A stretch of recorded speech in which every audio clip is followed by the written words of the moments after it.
It's a Mailbag Monday. We've got your questions about the Royals and the Rays, bunch of Angels stuff, Jordan Walker, and a perfect game by an umpire. Let's talk about it.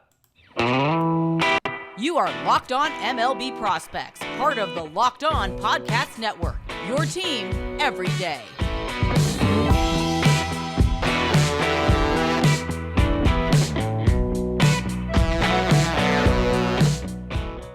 Yes, welcome on in to Locked On MLB Prospects, your home for all things minor league baseball. I'm your host, Lindsey Crosby, baseball writer and podcaster. Thank you for making this your first listen every single day. And as we do every Monday, this entire show, Mailbag Monday, your questions. I'm on Twitter at Crosby Baseball. Show's on Twitter at Locked On Farm. You can email us, lockedonmlbprospects@gmail.com.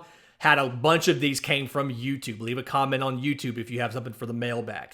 Let's get into it. First question, John from YouTube. We had just talked about Emerson Hancock last Monday, pitcher for the Mariners, and he said that reminded him of another talented pitcher who hasn't put it together in Asa Lacy of the Royals. Are the Royals going to let him continue to try to be a starter or go ahead and move him to the bullpen?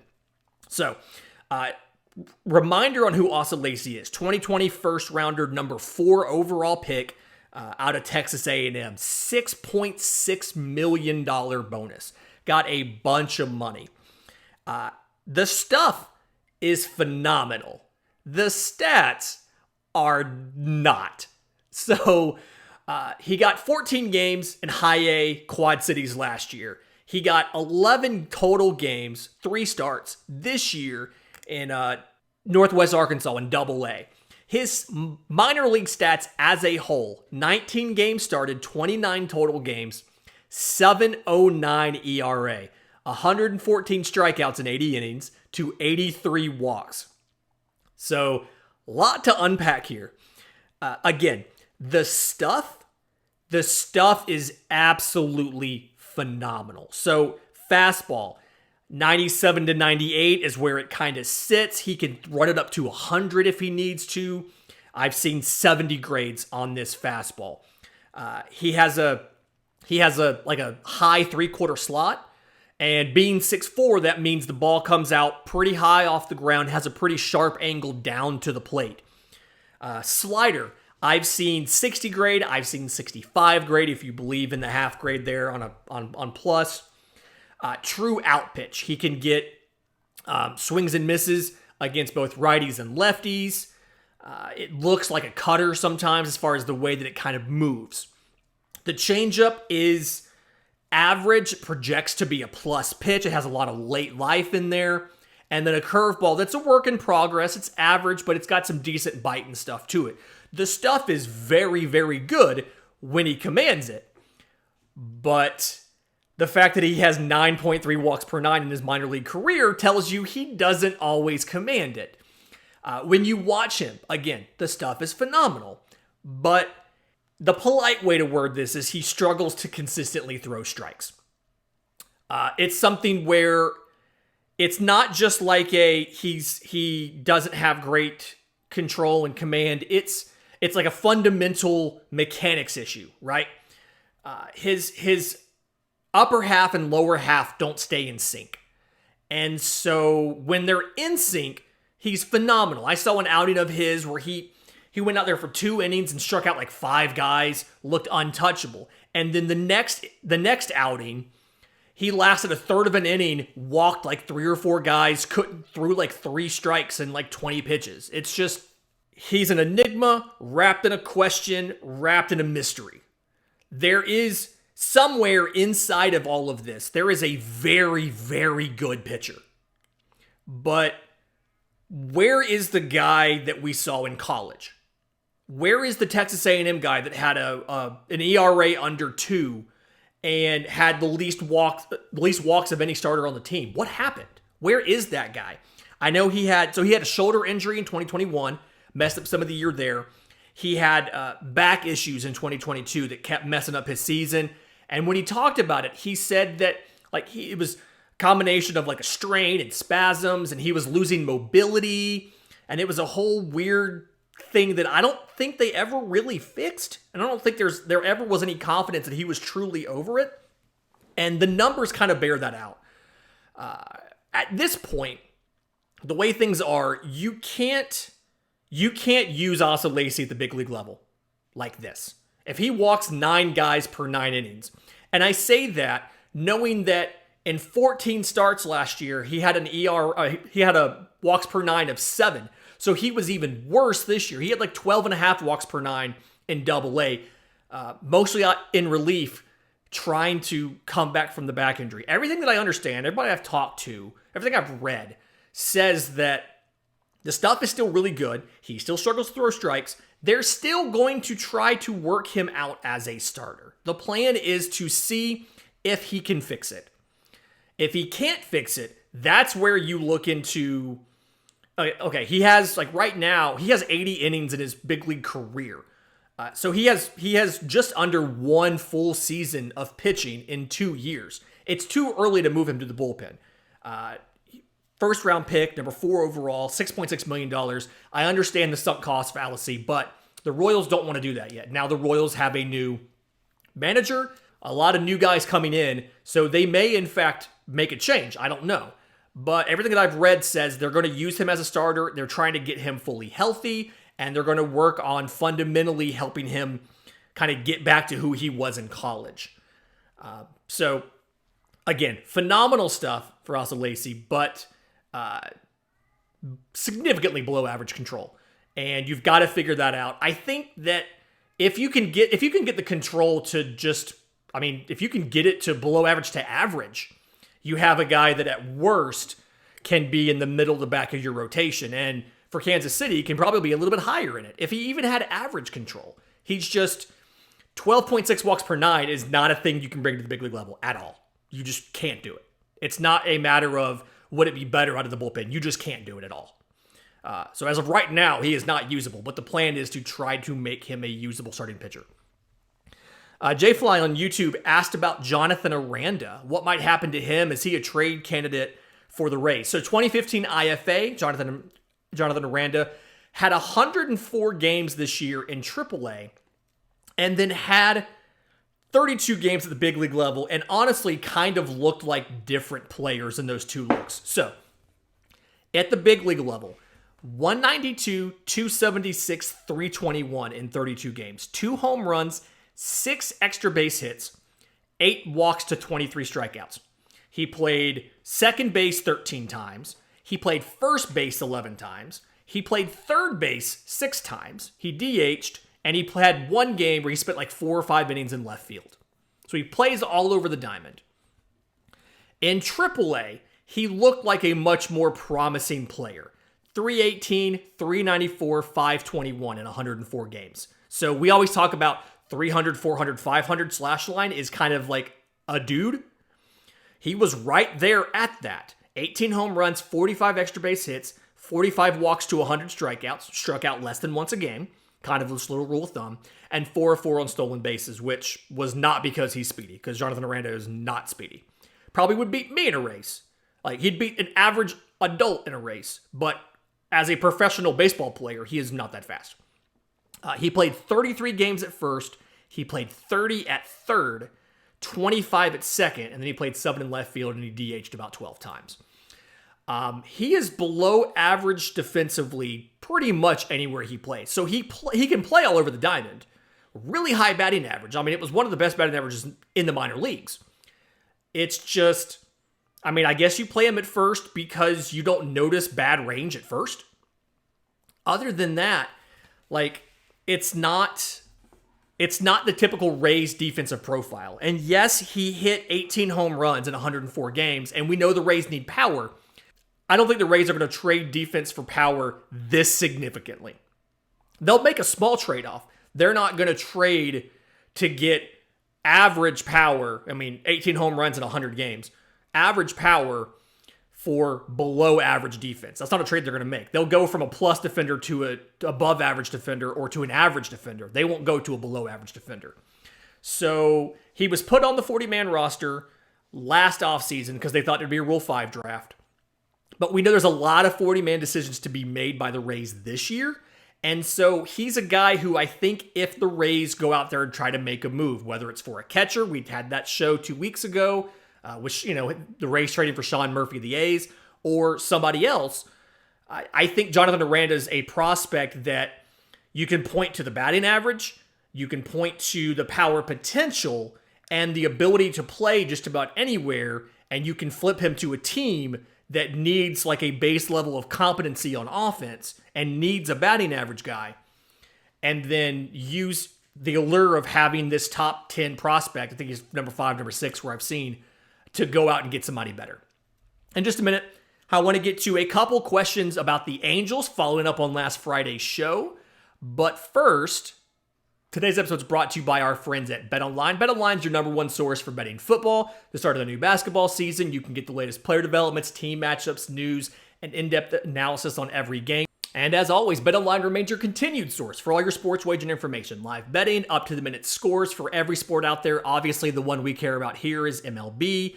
We still have this for the series. The Astros are still the favorite, minus 170. Phillies are plus 150. That line is as of Sunday night. But you can go out there and you can look at, you can do runs plus hits plus errors, the over-unders. You can do adjusted lines, whatever you might want, props, whether it's how many games, who will win, who will be MVP. All of those lines are out there right now at BetOnline. So head to the website today or use your mobile device to learn more about the trends in action, because BetOnline is where the game starts. Okay, so a couple Angels questions here. Stemming from the Farm Friday we did for the Angels last Friday. And the first one was from Tyler via email. Longtime listener to the show. Shout out to Tyler. Set a question, said, in essence, Jared Walsh has thoracic outlet syndrome. And that's what ended his season this year. And so what's his prognosis for this? And if he's not ready to go next year, what are the options for the Los Angeles Angels to cover first base without him? So thoracic outlet syndrome is not something that happens a ton to non-pitchers. A lot of the literature out there discusses pitchers recovering from thoracic outlet. Not all of them do. Matt Harvey is an example of a guy that felt like took a while to kind of come back and still never really hit his form from his thoracic outlet. What the actual issue is it is where blood vessels and or nerves get pinched between the collarbone and the first rib that's below the collarbone.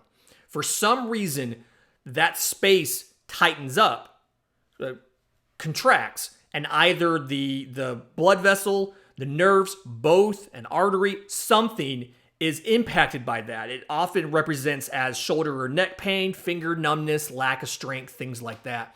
Jared Walsh went from an all-star in 2021, batting .277, .340, .509 with 29 home runs, into a .215, .269, .374 hitter this year until they found out what this was. It's something that is not always entirely obvious what's going on when it happens. Now, I understand he had surgery. Typically what they do in that surgery, they actually remove that rib so that there's plenty of space for those nerves and blood vessels to flow without being congested.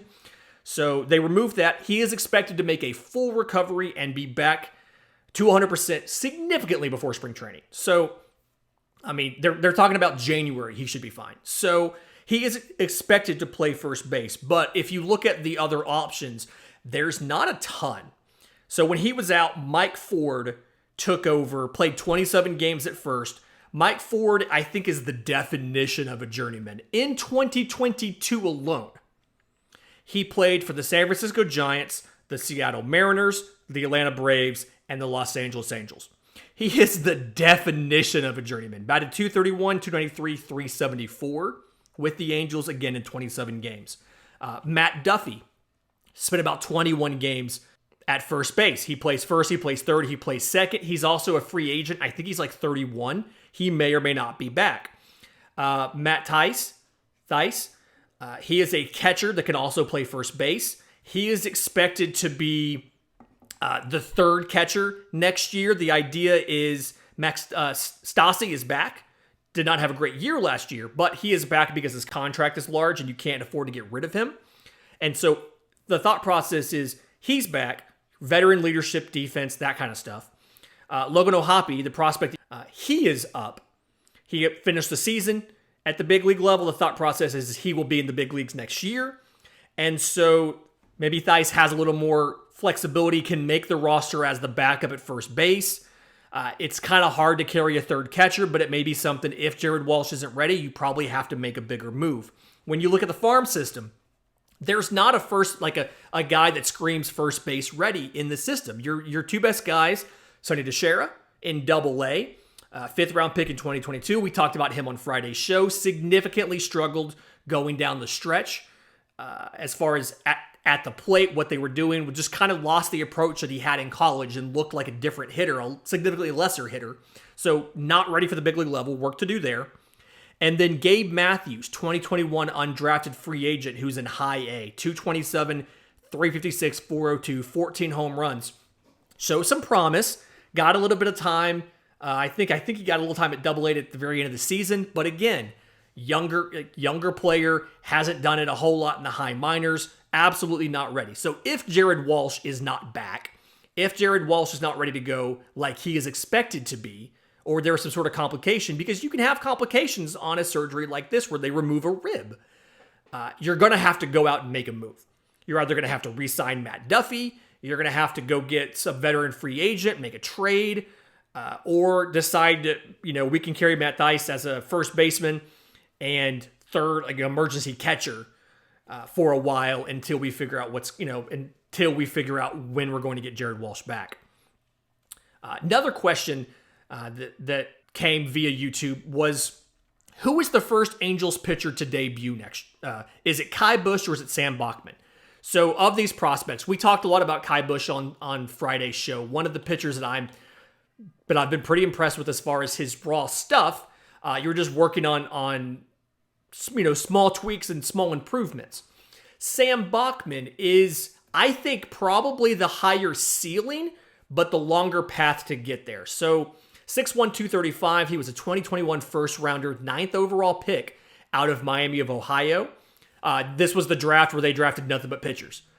20 pitchers, 19 of them were college. Sam Bachman was number 1 and had some different injuries, had a bicep issue, had back spasms. And so in his career between 21 and 22, he's only gotten 17 starts. Now, all 12 of his starts were at Double-A this year, 3.92 ERA and 43 2/3 innings pitched. 30 strikeouts to 25 walks, and again, in 43 innings. So 6 and change strikeouts per 9, 5 walks per 9. Gave up 4 home runs. This Bachman stuff is probably, side by side, probably better than Kai Busch's stuff.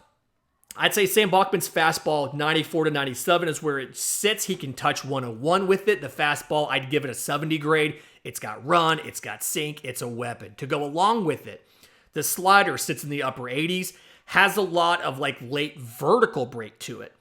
And then he slots them really well. And so you can see the fastball slider out of the hand, first 30 feet, 3 inches to the plate. First half of the trip looks like the exact same pitch.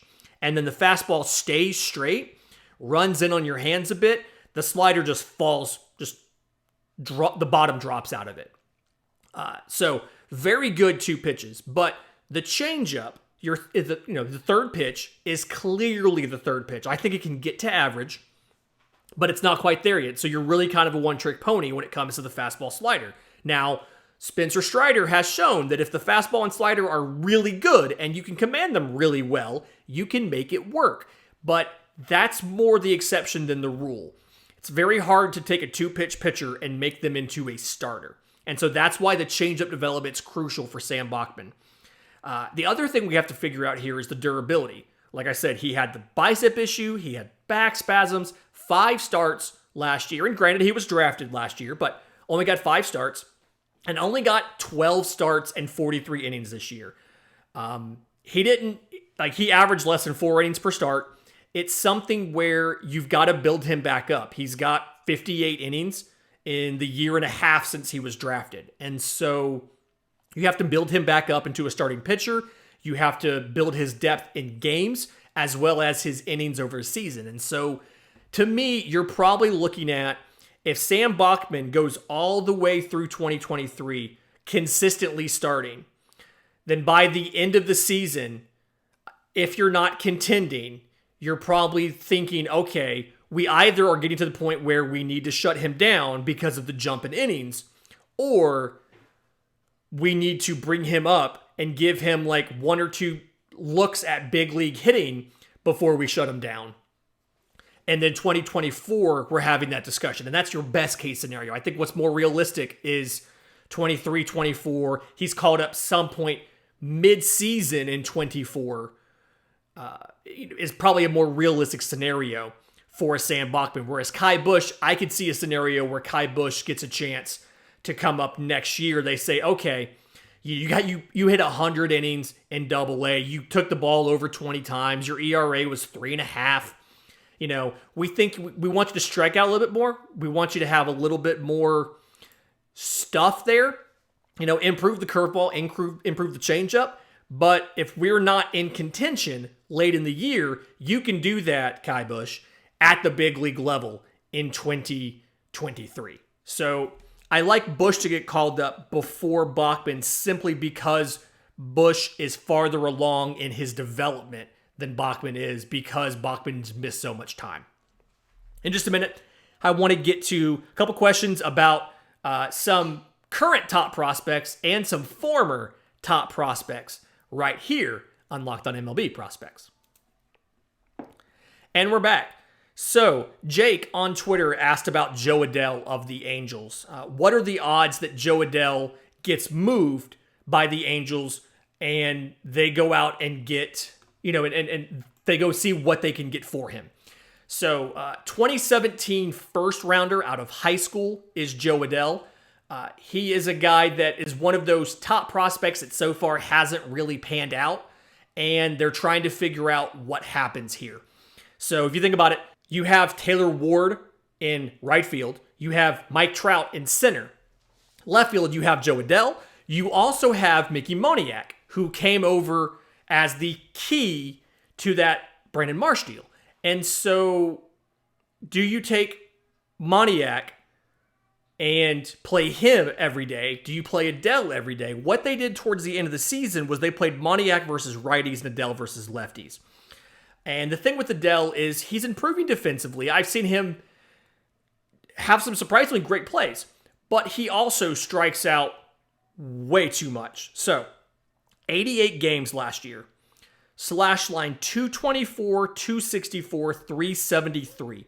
8 home runs, 22 extra base hits, 11 walks, so just under 4% walk rate, to 107 strikeouts in 88 games, 37.5% strikeout rate, 4-6 on stolen bases. He's not good enough defensively to be this bad on offense. You've got to figure something out.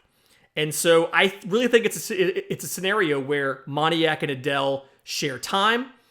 They platoon. They do something until somebody sets themselves apart to be the everyday starter. I don't quite think that Jo Adell is done in LA, but I think he's on his last chance. I think you don't see them go out and get a change of scenery guy like a Moniak unless you're thinking about making Jo Adell a change of scenery guy and shipping him out. So I do think that they're probably at the end of their rope. Now we have to remember, Jo Adell is 23 years old. He has exactly one cumulative season of games. He has 161 games in his career, 557 at-bats.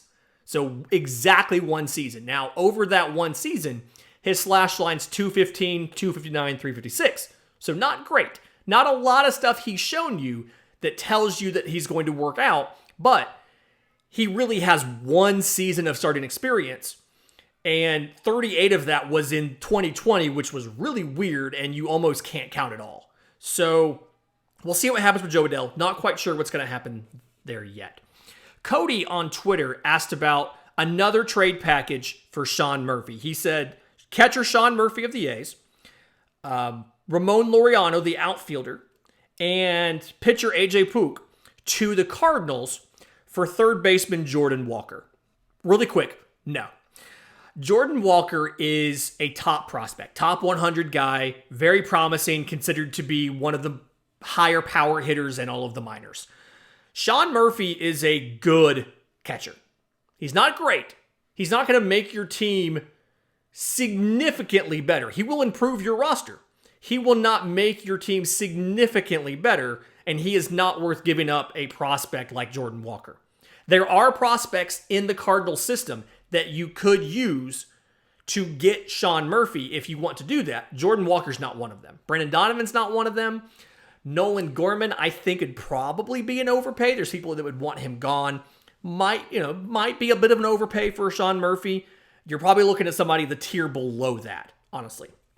And then J-Mike asked about Pat Hoberg's perfect game. So if you are unfamiliar with @UmpScorecards on Twitter, @UmpScorecards posts stats from every single game evaluating the umpire and how they did at accuracy and consistency. And for the first time since we started tracking this stuff, Pat Hoberg had a perfect game, or an umpire had a perfect game. Hoberg took 129 pitches on Friday night in the Astros 5-2 victory over the Phillies, and he called every single one of them correctly. An average MLB umpire, and granted the better umpires get the postseason stints, and this is Pat Hoberg's first World Series, but the average umpire would have missed 9 pitches of those 129. So, debuted in 2014, he went full-time in 2017, and 36 years old, perfect game in the World Series. Believe it or not, there are people who track umpires and what their tendencies are as far as ball strikes, what their zone looks like, things like that. And because you have all of these games played at the minor league level, you have stats for umpires that are tracked at the minor league level. Now, a lot of these things are proprietary. So, I don't have access to an MLB team's umpire database, but most teams track the umpires, and they know who has a wide zone, who has a tight zone, who has a high zone, who has a low zone, how guys call games. And so we knew Pat Hoberg was really good. We've known about, he was one of those up-and-coming stars in umpiring, believe it or not. And so I just think it's great. I just wanted to take a second to recognize a perfect game from an umpire. Go to @UmpScorecards on Twitter.